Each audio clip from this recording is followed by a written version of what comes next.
This video is sponsored by Nanlite.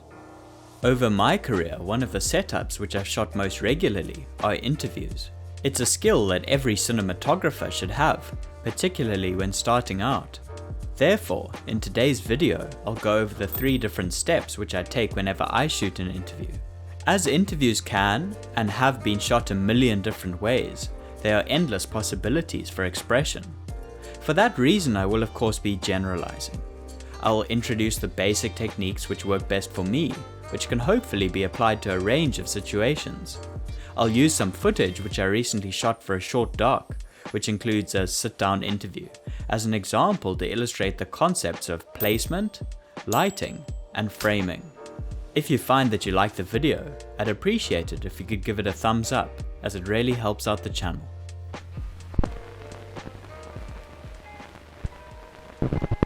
Before setting up any lights, or even taking out a camera, it's important to thoroughly scout the shooting location in order to determine the best place for your subject to sit for the interview.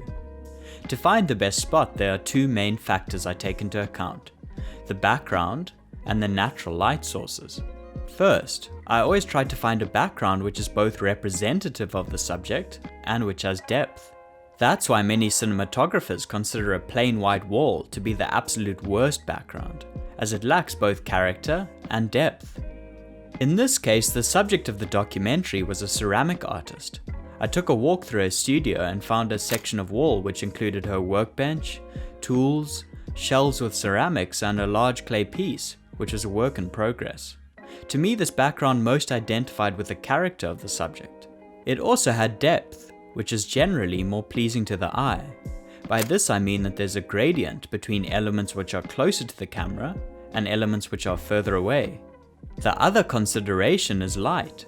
This background included a strong, sunny backlight from a large storefront window, some ambience from a window at the back entrance, and overhead tungsten house lights. I knew that by turning off the house lights, I would be left with a natural light which could be worked with, and which already covered 2 of the 3 points of lighting: backlight and key light. It's important to note that in the world of documentary, you should be prepared to adapt and to quickly come up with a plan B in a moment. That happened on the shoot.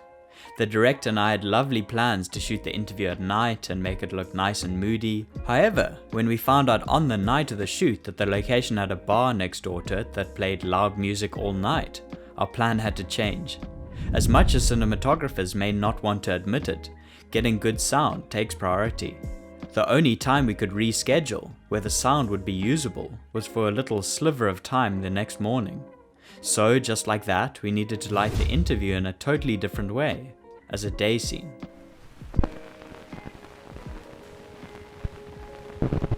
Before we get into the lighting section, I should mention that this video is sponsored by Nanlite.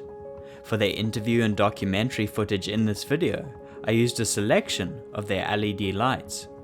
Nanlite produces an affordable range of quality products, such as their bicolor, monolight style Forza 300B and 60B, which I love using as strong, easily dimmable sources which can be powered off mains. Another light I used was their pocket-sized LED, the Litolite 5C. It's great as an eye light or for some quick fill on the go. Nanlite's magnetic, battery-powered RGB PavoTube 6C is great to set up in the background of a shot on any metal surface, or if you need a different colored effect light. Nanlite offers a host of other LED lights, as well as accessories, such as a softbox and egg crate for beautifully diffused light, or a projector mount, which can be used to shape and control light to achieve textural lighting effects using different inserts. Visit the link in my description for more on their broad range of LED products. Although it's certainly possible to use only natural light when shooting an interview, there are a couple of reasons why adding artificial light is the norm. For one, adding light from a continuous source will help to maintain the same consistent look throughout the length of the interview. For example, an interview could run for 2 hours, by which time the sun could have shifted position. Sometimes in the edit they may even want to put a segment from minute 1 in the interview next to a segment shot an hour later.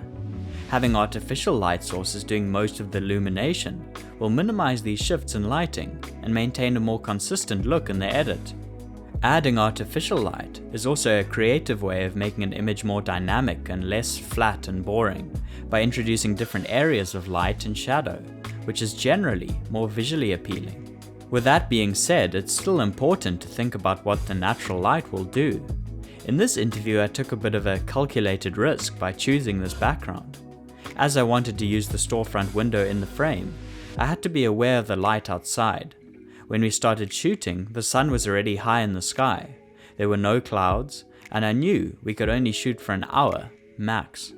For those reasons, I was fairly certain that the ambient light from outside would remain more or less the same throughout the interview. However, if rain clouds suddenly came out of nowhere and the ambient light dropped significantly, I would have been in trouble. If I was shooting a longer interview over the course of the day, then I may have been inclined to change my background so that the window was framed out. But for this short interview, I took a chance. Now that I was aware of what the natural light was doing, I could start lighting by firstly turning off the house lights. Big ambient light changes such as closing curtains, pulling down blinds, or turning off house lights should be done up front. As I mentioned, that left me with two sources of light, a low-level key from the front and side, and an overwhelmingly powerful backlight. To avoid overexposing or blowing out the highlights in the back window, I needed to balance the backlight by adding to the key light from the front and to the side, which was already there. For the key, I mimicked the same left to right direction of the light that was coming from the window. I set up a Forza 6dB light and added a softbox to it with an egg crate grid. An egg crate helps to channel the light so it's more directional and has less spill. I then added a scrim to the front, which softened the output of the light. Softening the light creates gentler shadows and makes the source seem a little more natural. I placed the light slightly higher than head level to avoid creating pronounced shadows on the face, and angled it so that it hit her face from about 45 degrees. This created contrast between the two sides of the face. I also decided to warm up the key light a bit to around 4500 Kelvin. I find that slightly warmer light reacts nicely with darker skin tones. It also created a subtle color contrast between the cooler daylight coming from the windows behind her and the warmer light on her face. Now that the lighting levels were a bit more balanced, I decided to add a backlight. I liked what the backlight from the window was already doing, so to add to it and retain lighting continuity as mentioned, I placed a Forza 300B with the same softbox and egg crate setup behind her and to the right. I raised the light and hit the back of her head, camera right. As mentioned, I think creating different areas of light and shadow makes an image more engaging. So in this case, I now had the left of her face lit up, the right of her face in shadow, and the far right back of her head lit up. Light, dark, light. And if we include the background, it's segmented into even more contrast zones. Dark, light, dark, light. Creating different zones of light and shadow next to each other in the frame is a common technique employed in interviews. If an area is totally lit at the same level across the frame, it can lack a feeling of contrast and depth. To accentuate and bring out a ping of light in the eyes, I then added a little lighter light 5C under the frame, dimmed far down so that it didn't affect the overall light levels, but just enhanced the eye light a tad. Finally, to add a bit of light to the background and break up the empty section of wall a bit, I took a Pavo Tube 6C and stuck it to the metal shelf using its magnets. I warmed up the light to around 3200 Kelvin to again create a bit of contrast and balance between the cooler window and the warmer practical. The light may seem out of place, and maybe it is, but as we've already established this practical light in the background of some of the B-roll, which we'd already shot, I'm hoping that it doesn't draw too much unwarranted attention. So, whether you like or dislike the lighting here, I think that the principles from it are still valid. Supplement the naturally occurring light, balance out the lighting levels to avoid under or overexposure, always consider the 3 lighting points, and create contrasting planes of light and shadow, as well as warmer and cooler color temperatures to create visual interest. Just like with lighting, there are many roads that you can go down with framing an interview shot. It's important to keep in mind that how you compose your frame is going to affect the way in which the audience views the subject and the story. Interviews are either shot with a single camera or multiple cameras, which cover different angles and shot sizes.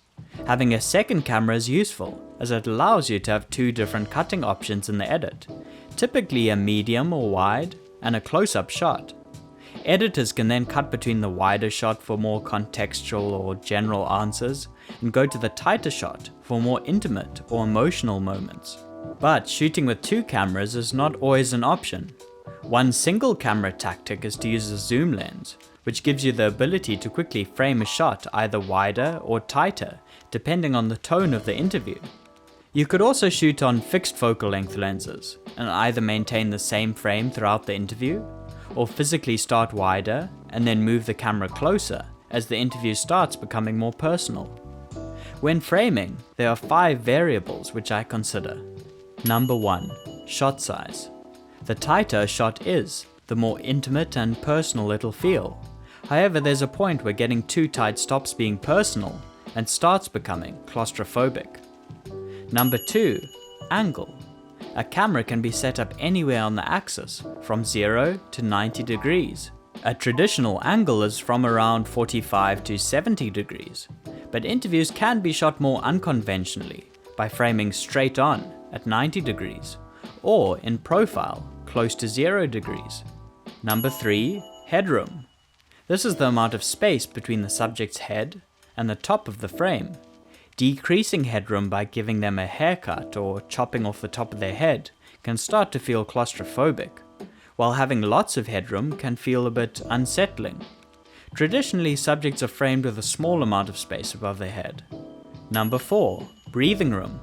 This is the amount of space between the subject's face and the edge of the frame.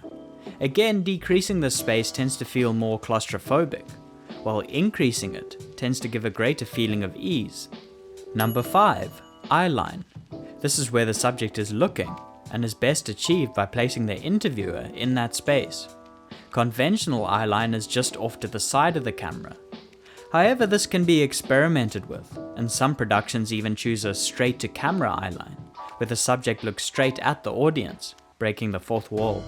While considering all these factors, it's important that you also keep in mind the background of the shot. When shooting multiple interviews for a film, I like to pick a way of shooting and maintain those same stylistic preferences throughout the different interviews. This enforces a coherent visual look across the film.